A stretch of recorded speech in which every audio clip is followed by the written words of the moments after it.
fellow creatures of the internet, this is must see and subscribe to the Guardian here on YouTube and online ambassador of Black Marsh Bruzo Dragonius. Anyway, I was just recently the Olympics have been over, and I know that it's like way late to post this, and that the Olympics is not going to return till for 4 years' times. Most likely in 2028. Somewhere like. Even though that the Winter Olympics will be within 2 years' time, in 2026, and I know that there is a certain woman by the name of Rachel Gunn, that regrettably represented us Australia in the female B-girl comp of breakdancing. Even though that at first I was very, very excited that breakdancing has been introduced into the Olympics, because as a matter of fact, you know, that is my style of dancing. For those that hasn't seemed to watch me dance, especially in floor wars and all that kind of stuff. And I know that there's so many memes of Raygun and that, even though of her doing a kangaroo hop and the sprinkler and doing all those type of moves that you would see young kids that would want to show their parents and all that kind of stuff. Or all these, oh, look at me, Mom, look at me, look what I can do. And with the parents just having to, you know, pretend or even to give a crap about. And resulting in that, scored her 0 points. For a very good reason, I might add.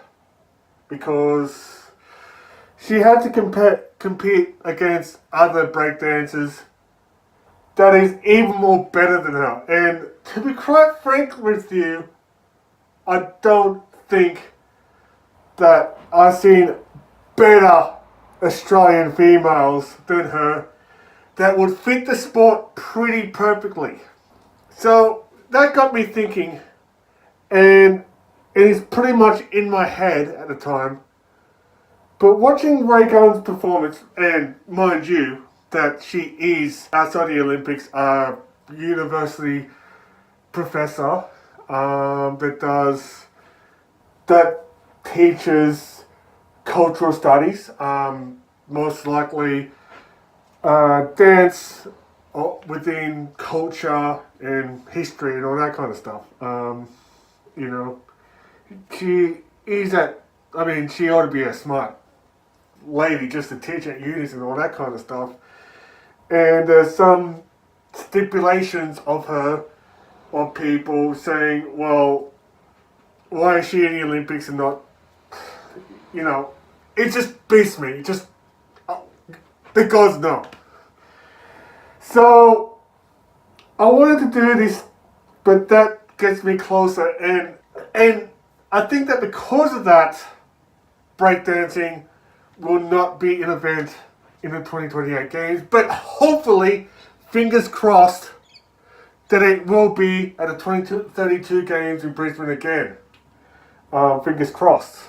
I'm not getting my hopes up, but so for that, I am sort of having this idea that, okay, breakdance is not going to be in the Olympics, but considering that rhythmic gymnastics, that even though that I personally don't believe that's a sport but more of a dance, and dressage, which is something where it's just basically a horse galloping around a flat paddock with the rider on their back to music to make them to seem like they're dancing, where the rider of the horse is not doing a single thing, and yet the horse is the performer on the dressage events. What if, say for instance, that, I don't know, if we combine the two of dancing and animals dancing combined into one. And that is, of course, that I was just thinking, what if that I could convince the ILC to have fursuit dancing as an Olympic event? And I think it would be a very, very good idea to have it within these following reasons. First and foremost, throughout history, the Olympic Games, ever since its birth, or ever since its original origins in ancient Greece, is originally intended to test the abilities and endurance of humans in the original intended purpose to impress the Greek pantheon of gods of their human abilities, whether it's for fitness, whether it's strength, and most likely their physical endurance. Now, to be in a fursuit and to perform in a fursuit and all that kind of stuff requires a lot more of the wearers that they seem to put on a fursuit for a very long time. Because if you think about it, the elements that would expose you to when being in fursuit is the heat, the cold temperature that would potentially increases, that goes up, which basically you end up sweating and all that kind of stuff. Even when you're putting on a fursuit, even in the hot day within the Australian heat, you will be prone to sweating. You will be prone to getting heat stroke. And not only that, but even to wear a fursuit would restrict, most likely, your senses, especially with your peripheral vision, which is one of them. And it does muffles your voice, and basically, even though that your voice isn't important when competing in the Olympics, but also your hearing abilities. Depending on the type of costume that you wear, depending on the type of fursuit that you wear, it also impacts your mobility in those costumes. Hence, depending on that, you may have limited speed when you're wearing a drop crotch suit, or depending on the padding that you have on your legs. And that could impact your ability to move your legs and your whole body and all that kind of stuff. Whereas that without the fursuit or whatever, humans can actually do fine, and if not better. So fursuits, depending on the style of fursuits, depending on if it's a quad suit, or if it's like a drop crotch or even a plantigrade suit, it would impact on the mobility of the performer, which is a test of the limits of human mobility and the athleticism of being in a fursuit, and even let alone dancing in a costume as well, because of how sometimes you're going to have to overact, So that is that. Number 2, fursuit dancing also encourages character, creativity in terms of character within the performance as well. It requires a lot of originality, and even though that there's a lot of sports, rhythmic gymnastics or finger skating, that in order to win those type of events, they don't only test the difficulty as to even putting on a fursuit and how you actually move in a fursuit, or even doing other things, right? Originality is sort of scored in sports like gymnastics, skateboarding, diving, and all those type of things. Even in those sports that's not even considered as sports, as yet again rhythmic gymnastics, or probably saying that there's some people that says breakdancing isn't a real sport, but it is because it requires the core strength in order to do power moves, because our arms isn't really designed to lift our body weight. Our legs are with that purpose as well, are for that. Where basically, when you're doing a handstand, you are shifting your body weight onto something that is not intended to carry, to do that job.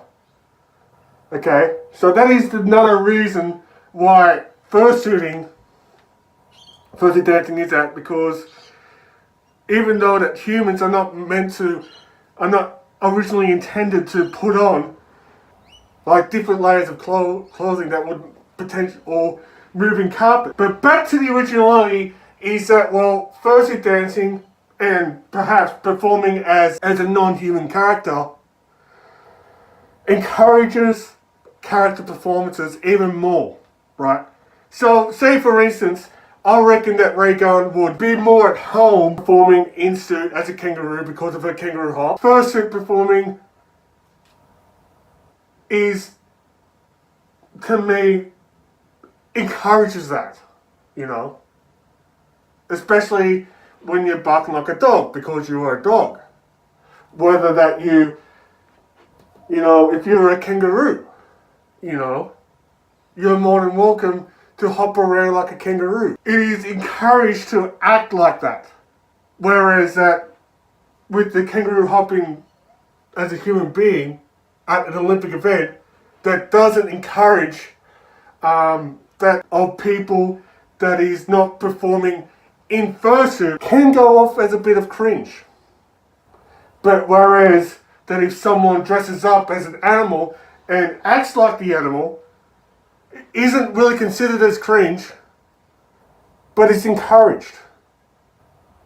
Because you're acting as a character, you're acting as a non-human animal. So it encourages more creativity, and hence it encourages more originality within the moves themselves. So I think that Raygun would be more at home dressed up in fursuit as a kangaroo if she wanted to do those hops really badly. And number 3, the other reason why I would love to have fursuit dancing is that because that as is, we have celebrities in shows such as Masked Singer and all that kind of stuff that is in this show, and say, well, you do have appreciation of mascots and all that kind of stuff.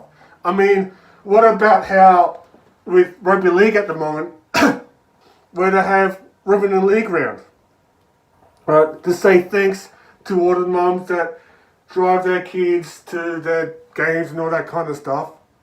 You know, we see, and yes, there are female athletes and that want to compete in the one sport, right? Especially if it's out of the norm for their gender and all that kind of stuff. That's even more dominated to the opposite gender. You know, that's more orientated. Being a fursuiter isn't really appropriated among all the other human races and all that kind of stuff. Even though that I don't know who would be the first furries, what race is the first furry. There's no specific race that fursuit dancing, nor gender, fursuit dancing or fursuiting in general would be appropriated on. Even though that cosplay is more of a nerd, or is just more of a nerd pastime and all that kind of stuff. So it is basically depending on the income to buy a fursuit, even though, yes, it does cater to the middle to upper class, because fursuits are not really that cheap unless that you would be making it your own and all that kind of stuff. And fursuits are considered as a luxury. Okay? And it does take a lot of work to even perform in fursuits and that, especially those that's where you wear a carpet and all that kind of stuff. And furries are the most creative communities, in my opinion, and they are either looked down upon or they are snubbed. And not to mention that fursuit dancing could also bring appreciation to the sports mascots themselves, to the college mascots, that contributes to the Olympics, not just the Olympics, but to sporting clubs, to sporting teams, to sport in general, as they are like the cheerleaders. They're like a cheerleader of a team, you know, to bring passion and interaction and that, you know, to bring more people into the sport.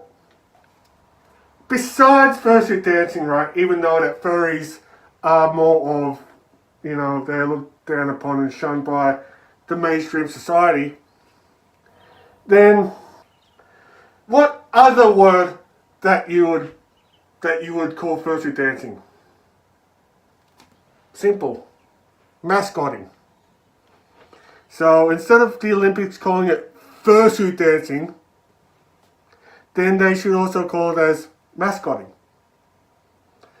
You know, because whether we accept it or not, fursuiters, even though that we are our own characters, that we do cosplay as our own characters, can be as seen as mascots. It doesn't have to be for a sporting team.